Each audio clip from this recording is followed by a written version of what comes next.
Shalom, Assalamualaikum warahmatullahi wabarakatuh. Perkenalkan, nama saya Gun Fernando Tarimakase, NPM 1970651669, Program Studi Sistem Informasi.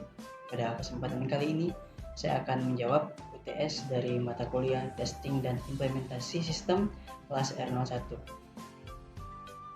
Pertanyaan pertama, apa yang Anda ketahui tentang 4 proses siklus pengembangan perangkat lunak? Jelaskan. Jadi, pengembangan suatu software atau perangkat lunak itu adalah sebuah proses yang terdiri atas 4 komponen. Yang pertama itu ada plan, yaitu mendefinisikan tujuan dan strategi serta metode pendukung yang dibutuhkan. Kemudian yang kedua itu ada do, yaitu mengeksekusi rencana yang sudah dibuat. Yang ketiga itu ada check, yaitu memastikan bahwa pekerjaan dan hasilnya berjalan sesuai dengan rencana. Kemudian yang keempat, action, yaitu mengambil tindakan yang diperlukan bila terjadi ketidaksesuaian. Kita lanjut soal nomor 2. Apa yang Anda ketahui tentang keterkaitan pengembangan perangkat lunak dengan pengujian? Jelaskan. Jadi, keterkaitan pengembangan perangkat lunak dengan pengujian yaitu yang pertama, tipe pengembangan sistem atau proyek perangkat lunak.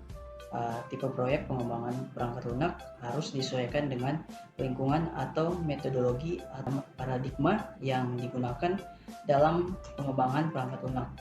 Kemudian tipe pengembangan perangkat lunak. Tipe dari sistem perangkat lunak dapat ditentukan dari proses yang akan dilakukan oleh sistem. Kemudian yang poin berikutnya itu menentukan lingkup proyek. Menentukan lingkup suatu proyek ditentukan berdasarkan keseluruhan aktivitas yang tersangkut dalam pembangunan sistem perangkat lunak. Kemudian poin yang keempat itu menentukan waktu pengujian. Suatu pengujian harus dilakukan selama tahapan proyek. Kemudian kegiatan yang dilakukan pada siklus hidup pengujian, yang pertama itu ada kegiatan tahap requirement, kemudian kegiatan tahap desain, kemudian kegiatan tahap coding, lalu kegiatan tahap pengujian, lalu kegiatan tahap integrasi, dan yang terakhir itu kegiatan tahap maintenance. Kemudian siklus hidup software, dan yang terakhir itu ada testing. Kemudian kita masuk ke soal nomor 3. Apa yang Anda ketahui tentang dasar pengujian perangkat lunak? Jelaskan. Dasar-dasar pengujian perangkat lunak, yang pertama itu sistem testing, adalah pengujian terhadap integrasi subsistem, yaitu keterhubungan antara subsistem.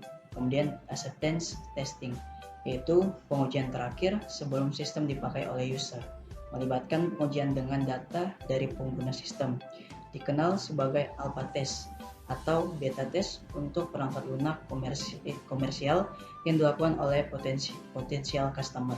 Kemudian yang poin yang ketiga itu ada unit testing, yaitu pengujian yang masing-masing unit komponen program untuk memastikan bahwa program sudah dijalankan secara benar. Kemudian module testing, yaitu pengujian terhadap koleksi unit-unit komponen yang saling berhubungan. Poin berikutnya itu subsystem testing, yaitu pengujian terhadap koleksi modul-modul yang membentuk subsistem. Kemudian terakhir itu ada system testing, yaitu pengujian terhadap keterhubungan subsistem. Soal nomor 4, apa yang Anda ketahui tentang pengujian black box? Jelaskan. Pengujian black box merupakan pendekatan komplementer dari teknik white box, karena pengujian black box diharapkan mampu mengungkapkan kelas kesalahan yang lebih luas dibandingkan teknik white box. Pengujian black box berfokus pada pengujian persyaratan fungsional perangkat lunak untuk mendapatkan serangkaian kondisi input yang sesuai dengan persyaratan fungsional suatu program. Pengujian black box adalah pengujian aspek fundamental sistem tanpa memperhatikan struktur logika internal perangkat lunak. Metode ini digunakan untuk mengetahui apakah perangkat lunak berfungsi dengan benar. Pengujian black box merupakan metode perancangan data uji yang didasarkan pada spesifikasi perangkat lunak. Data uji dibangkitkan, dieksekusi pada perangkat lunak, dan kemudian keluaran dari perangkat lunak dicek apakah telah sesuai dengan yang diharapkan. Soal nomor 5, apa yang Anda ketahui tentang pengujian sistem waktu nyata? Jelaskan contoh bidang yang menggunakan pengujian ini. Sistem waktu nyata adalah sistem yang harus memproduksi respon yang tepat dalam suatu batasan waktu yang tentu. Komputer yang responnya melebihi batasan waktu ini akan memberikan performansi yang terdegradasi atau malfunction. Contohnya itu adalah yang pertama itu proses pengambilan uang pada ATM, kemudian proses login atau pendaftaran online, kemudian proses pengenalan sidik jari pada absensi, lalu proses perekaman suara, sistem pendeteksian dan alarm, kemudian sistem pengiriman data, transmisi, TV atau telepon, yang terakhir itu proses isi ulang. Soal nomor 6, apa yang Anda ketahui tentang pengujian peralatan uji otomatis? Beri contohnya. Peralatan uji otomatis atau ATE adalah mesin terkomputerisasi yang menggunakan instrumen uji untuk melakukan dan mengevaluasi hasil uji fungsionalitas, kinerja, kualitas, dan stres yang dilakukan pada perangkat dan sistem elektronik. Sesuai namanya, ATE mengotomatiskan peralatan dan proses pengujian elektronik manual secara tradisional dan membutuhkan interaksi manusia yang minimal. Contohnya, yang pertama itu multimeter digital untuk pengukuran tegangan, arus, dan resistansi. Kemudian LCR meter untuk pendukung induktansi, kapasitansi, dan resistansi. Kemudian yang ketiga itu osiloskop penyimpanan digital atau DSO untuk menampilkan tegangan sinyal dan analisis amplitudo, distorsi, dan karakteristik lainnya. Kemudian kita masuk soal nomor 7. Apa yang Anda ketahui tentang faktor pengujian? Sebutkan 3 dari 15 faktor pengujian yang sering dilakukan pada pengujian sistem. Mengapa? Beri alasannya. Faktor pengujian adalah hal-hal atau faktor-faktor yang diperhatikan selama pengujian. Terdapat 15 faktor di dalam pengujian, tetapi tidak semua faktor yang mungkin digunakan. Hal ini bergantung pada sistem yang diuji.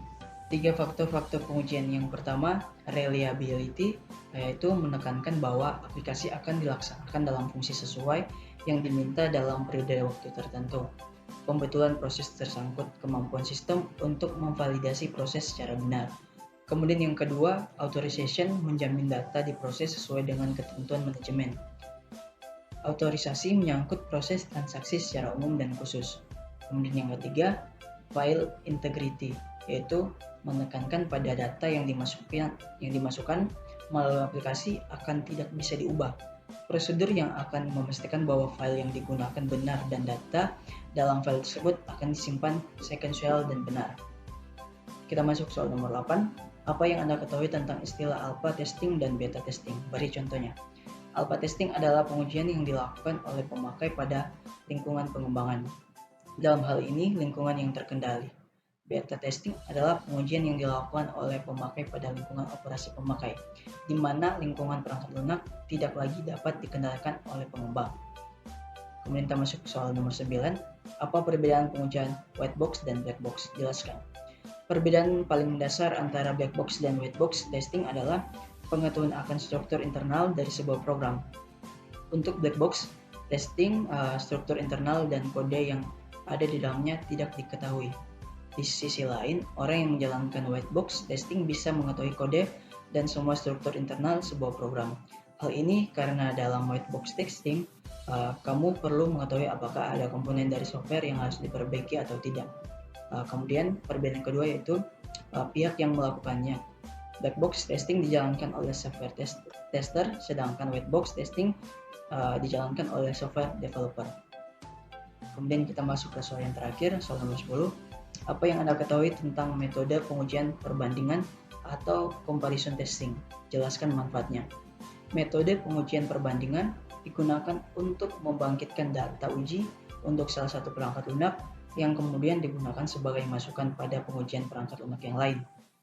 Comparison testing digunakan untuk sistem yang menganut redundansi kasus yang dirancang untuk satu versi perangkat lunak dijadikan masukan pada pengujian versi perangkat lunak lainnya, dan diharapkan hasil kedua versi perangkat lunak harus sama. Sekian dari saya, mohon maaf apabila ada salah-salah kata, akhir kata, burung iren, burung cenderawasih, cukup sekian dan terima kasih. Shalom, wassalamualaikum warahmatullahi wabarakatuh.